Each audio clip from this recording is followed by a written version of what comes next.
Welcome to my channel. ఈరోజు మీకు బొంబాయి రవ్వ పాయసం చేసి చూపిస్తానండి నా స్టైల్లో. దానికోసం ముందుగా మీకు 750 ml పాలండి, 120 ml బొంబాయి రవ్వ అండి, కొంచెం షుగర్, తర్వాత కిస్మిస్, కాజు, ఈ అజ్వా డేట్స్ అండి. ఇవి వేస్తే షుగర్ తక్కువ వేయచ్చు, అందుకని తీసుకున్నాను నేను.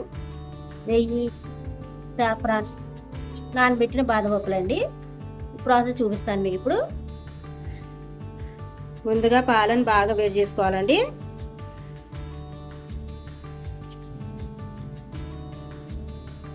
పాలు బాగా కాగాకండి. ఇందులో నానబెట్టుకున్న జోక డేట్స్ ఉన్నాయి కదా, ఇందులో వేసుకోవాలండి.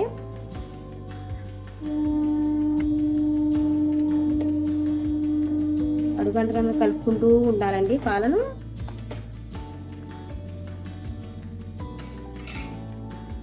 ఇలా కొంతసేపు తర్వాత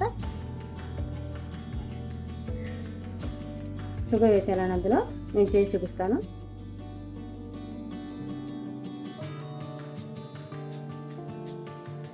ఒక కడాయిలో అండి కొంచెం నెయ్యి వేసి ఇందులో బొంబాయి రవ్వ ఫ్రై చేసుకోవాలండి. చేసి చూపిస్తాను మీకు.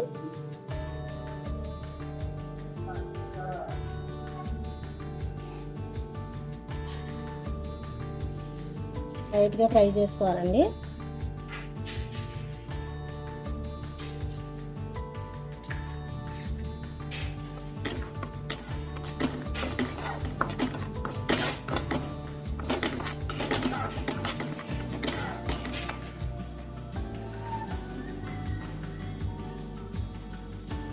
ఇప్పుడు ఇందులో సాఫ్రాన్ వేసేయాలండి.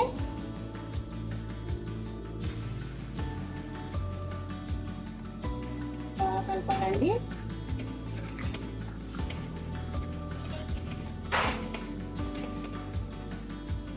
కాసేపు కాగనివ్వాలండి. అయిపోయిందండి. ఇప్పుడు ఫైనల్గా షుగర్ వేసేయాలండి.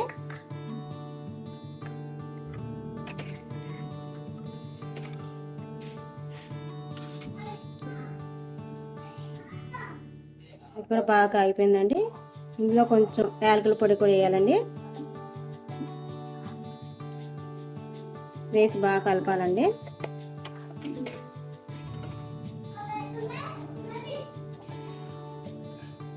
రవ్వ ఫ్రై అయిపోయిందండి.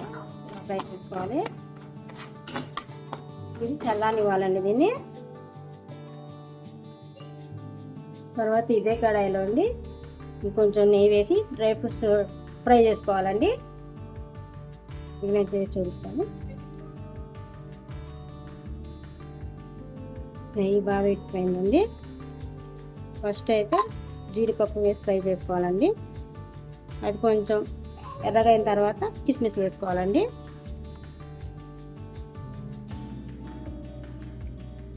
జీడిపప్పు బాగా ఫ్రై అయిపోయాయండి. ఇప్పుడు కిస్మిస్ వేసేసుకోవాలండి.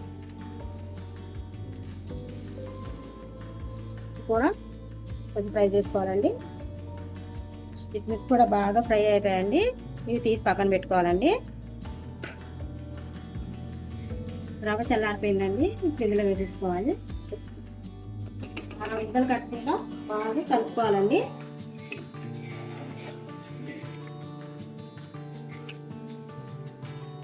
అయిపోయిందండి. ఫైనల్గా డ్రై ఫ్రూట్స్ వేసేసుకొని ఒకసారి బాగా కలిపేసుకోవాలండి.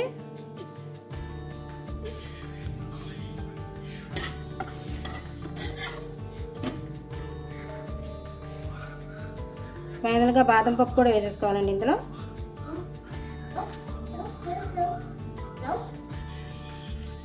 ఫైనల్గా ఇలా అండి.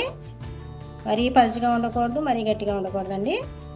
అన్నీ వేసేసిన తర్వాత స్టవ్ ఆఫ్ చేసేసి ఇలా బౌల్లో సర్వ్ చేసుకోవాలండి. ఇంతేనండి. నా వీడియో కనుక మీకు నచ్చినట్లయితే లైక్ చేయండి, షేర్ చేయండి, సబ్స్క్రైబ్ చేయండి. థ్యాంక్స్ ఫర్ వాచింగ్ అండి.